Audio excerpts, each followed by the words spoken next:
may opisyal tanan na kalapdan na ginasunod na.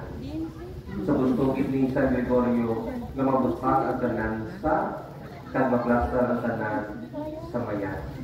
So, namit niya maarang nga klase kang Santo Papa kag gitawag siya nga great tungod sang iya nga gintawagan na nangin influensya sa pagpadayon sang tradisyon sang liturhiya sa simbahan. Anyway, hindi na ako mag-agto pa sa kabuhi ni San Gregorio Magno, pero may share ako kaninyo nga isa ka importante no nga attributes natin nga mga tao. Ako nga mangin relevant kita sa siniman nga kalibutan kag sa simbahan. Ginagamit natin nga illustration amo ang lapis. Kaya ang lapis is very symbolic. May 5 ka attributes sa lapis na pwede natin mapamalantungan. Number 1, everything you do will always leave a mark. Sa ating pagpangabuhi, may bilin din kita na agi sa kadyaga kalibutan. Amo na itong dumani yung kahapon sa ating misa vesperas, kag sumuman sa pagdumdum natin sa mga binatay, nakalat kita sa misa rikim, ang amal ko, tinuwaan natin nga pakabalaanan ng atong kabuhi sa utang kalibutan. Kaya para sa uri, kung wala kita, may madumdum kay na. May ligasiya kita gagabilin. Bisa matuon nga imo lang kita, o kung elementary graduate lang kita, kung wala rin gani kita kay eskwela. Pero kung ang kabuhig natin naging inspiring sa iban, dumduman kita. Gani kung dumduman kita, pangamuyuan, nanda kita. Pero kung imo kabuhig, bisa matuon nga maaram ikaw, manggaranan ikaw, pero wala ikaw naging mayat sa imo kay si katawo, ora giti may madumdum kanimo. May dyan man siguro, makomentar pa, ay, may ganit na dura to, suplado ka to. O kung maya ganit na uraan to, ang barumpado, matawo mo. O kung may ganit na napatay, chismo, sabi mo, na, di, raw, ay, matuod nga, mabakit sa pao, may kwarta matadaan pao, tunamit na tinunaan na daan, pero pao, ang kamatasan na doon digin matulan. So, we'll always leave a mark in our life. So, kabay pa kung may biling kita kaagi sa kalimutan, dumduman kita nga mayat, nga tao, sa kabuhi, sa pagpakabalaan. Ikarwa, you can always correct the mistakes that you make. Correct the mistakes that you make. Amura may 2 ka R nga importante sa pagparapit sa Diyos. The first R is repentance. The second R is reconciliation. Ang unang R, paghinulsol. Makaparapit kita sa Diyos tungod kay makahinulsol kita sa atin nga mga sala. May istorya ka nga parte kay Satanas nga nagreklamo kano sa Diyos. Hambal niya, Lord, nagabing nga ginapasuktan mo ang tao nga magpalangit, nga paras-parehas na lang kami nga mga yawa, patasan. Galing ka nagsabat ang Diyos. Ang kinaiba ng mga tao sa yawa, bisan parehas sa nga batasan, pero ang mga tao, kamaan, mangayo pagpatawad sa antasala. Ang yawa, wara. Hindi ka mo nagapangayo pa magpatawad sa inyong mga sala. Kaya kung nagapangayo pa sa patawad sa mga sala, tao ikaw. Pero kung wala ka nagakilala ka may sala ikaw, pag di mo kinala nakapatawaran sa imong mga sala, na yawa ikaw. Kung masaya ng storya mo, gini no? Kaya tawad na nakasala, pero ka pa kayo patawad. Hindi ka kilala na nga makasasala. Pero yawa na, wala. No? Gina-enjoy na pala. Ginapabugal na pa. Gani hindi na makilala nga kinahanglan sa pagpatawad. So that's why ang next na R is reconciliation, ang pagpahuli. Ang pagbalik mo sa Diyos.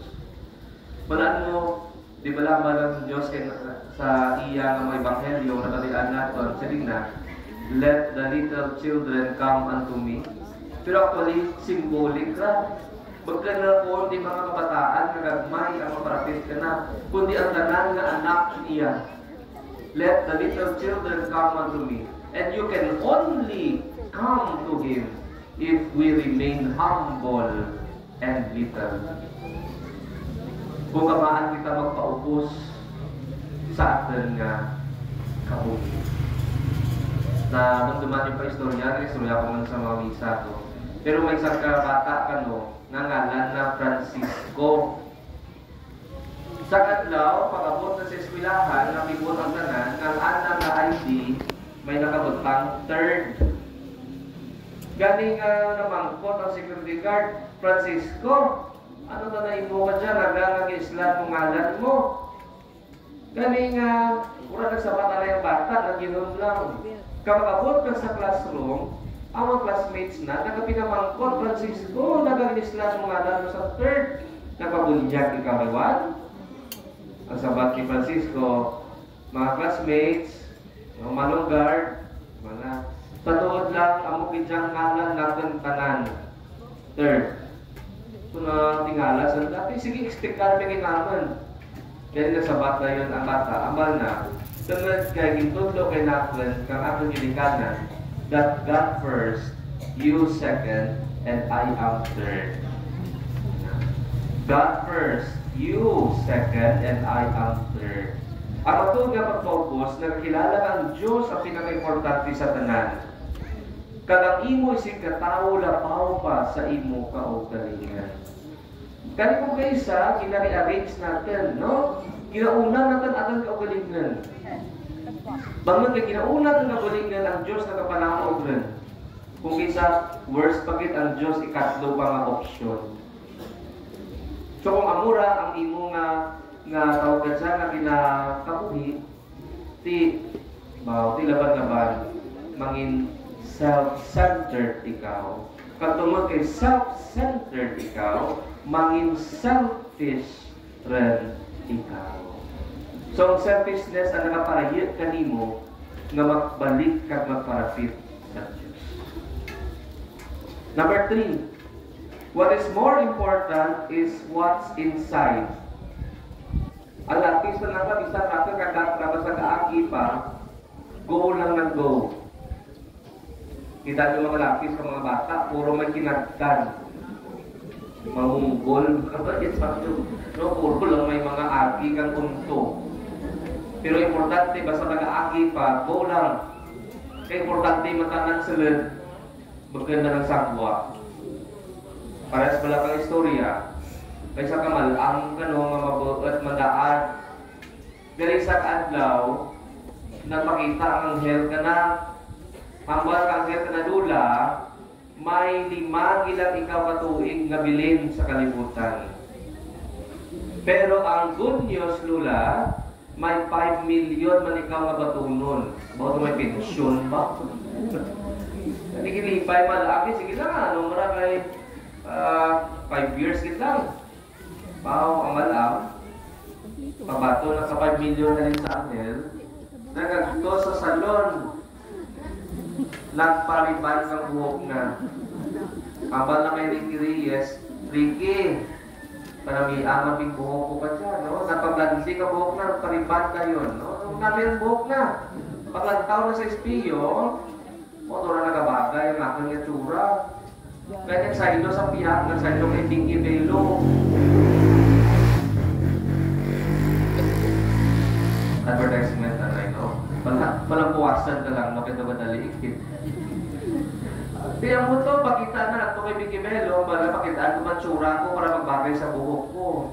So, tanan ipa-lift na, no? Nagpa-nose lift, nagpa-eye lift, face lift, no? Tanan nagsaka, no?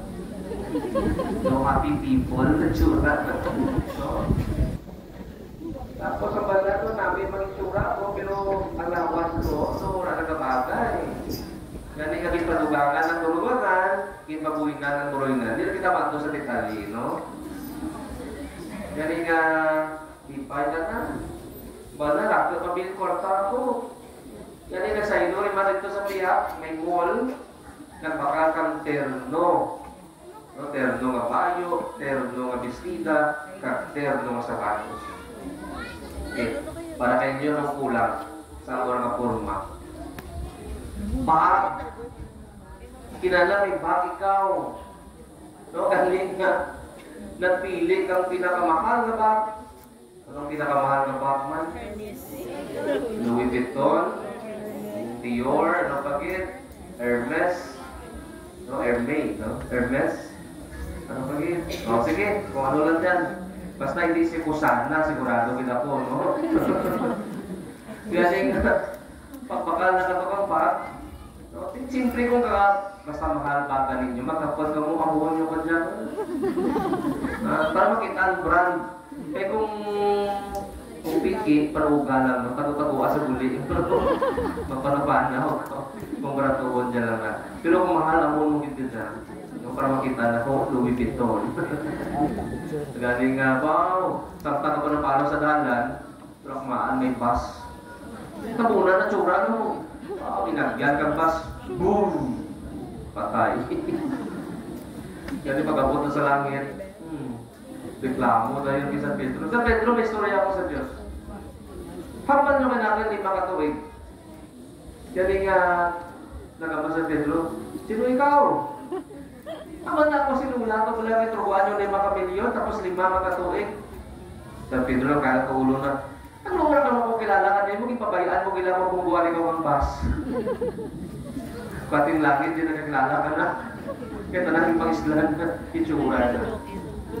O, mapunta ka mo, personal. You can give it to yourself, ha? Hindi nyo kinalaman sa bakin natin. Kung turuan ka katuwa ka option, ano pilihan mo? Kaarap? O kung pagkagwapo o pagkababa? Pati lang po. Honest? Gapar ng mudaan mo, arap kita ng bulan. Pero sa totoo lang, siguro gapar, 50% namin kita na itong gapar. Namin kita na itong gapar. Yes, natural, no? Gusto mo natin maging pleasing to others. Pero what is important is not to be pleasing to others, but what is important is to be pleasing to God. Tandaan nyo dito. Ano ka marami tsura mo kung ako ay patasan, tsura kaya pagbubuan. Pero mga tao, mabisan, ang itsura na wala na-arrange si Mayat, pero kung Mayat ang pamatasan, doon, beautiful in the eyes of God. Wala kang tinawag sa mata ng Diyos, no? Pero ang importante is maging pleasing kita. That is why number 4, you will undergo painful sharpening. May pagtahal. Ginatahalan mo man ang lapis para di magdupul.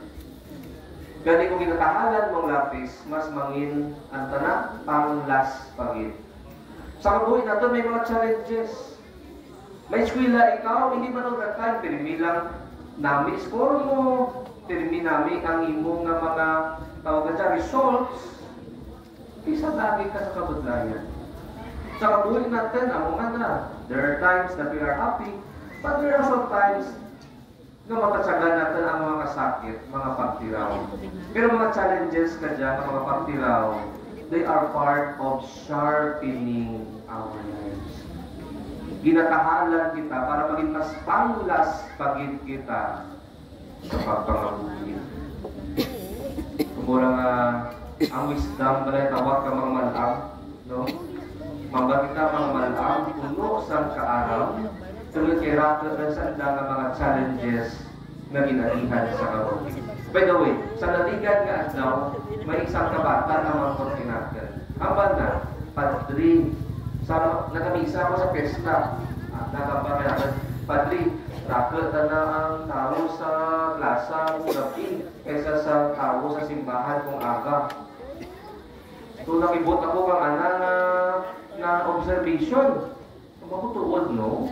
Surado yung mata na tao, labay na tao, gabi, no? Nagadisko. Pero na namin sa masukon, padli kita ko, ang nagasalimba, puro mga malam. Ang mga bataan na sa gabi, isang dahil nagaguruha. Doon sukunan ko ka, puro mga malam. Pero may sukon para, may mga balog, mga laun. Ang mga nagasalimba. Tutuon mo, no? Namin sa picture ng bata. Kano naman ko, nagka-padrihaw, nagka-laban malang ka nagasimba. So, hindi ko man masabakan na entirely. Linain man mo, no? Linain man opinion. Pero naman ko siguro tungod kay ang mamalang, mas malanan na kung ano ang mas importante sa kabuhi. Tungod ng inagihanan na, mamalanan na nga, yes, money can make you happy, but never gives you joy and fulfillment. Because there is no joy, there is no fulfillment. Ang magaling sa Thomas, temporal things yield temporal rewards. Pero kung bata ka, gusto mo man makakwarta ka, maka-enjoy ka, makabakal ka gusto mo. Pero kung kaedad ikaw, dyan mo may realize, wow, hindi mo rin magamit gali ang kwarta na makabakal ikaw si ginarian sa So, mura siguro ang rasyon kung laban ka nagasimba may mga edad rin, tanggat ikamaan sa na kung ano rin ang mas importante sa kabuhi kaysa sa kalibutan na lamang na mga handom kang mga hulo. So, you will undergo painful sharpening, but you will become wise at the end. And the last but not the least, remember, to give your best self, you must let yourself be guided by the hands of God. Alapi, sulat natin pulos, kung hindi pagkapan at isulat. So, natin ang Diyos amo ang lima na nagagamit kay natin agad masulat o kung makasulat kita. Galing nga tugutan natin ng Diyos, nagamitan ng atin nga kabuhi, nga mangin part sa manami nga masterpiece niya sa sininga kalibutan. To learn from the 5 important attributes of pencil. Number 1, liwat. Everything you do will always leave a mark. May agi kita, may igabilin sa kalibutan. Ganting waigit nga maging mayad lang nga agi kag maging mabuslanon sa iba. Number 2, you can always correct the mistakes that you make. Hindi kita perfecto. Kabuhay na kung isa kuris-kuris, pero pwede kita natin makorek ra. Ikatlo, what is important is what's inside. The interior life is more important than our exterior life. Kaya dapat mahamutan kita sa Diyos labaw sa paghamuot sa atin ng mga isig katao. And number 4, tandaan you will go or you will undergo painful sharpening. May mga challenges, but it will make us wise. And the last is, to give your best self, you must let the hands of God hold you. Karon tawagan na natin ang ating mga ginikanan, mga manikabaninay, kag ating nga bulunyagan. Mag-umpisa kita sa ating nga pagpun.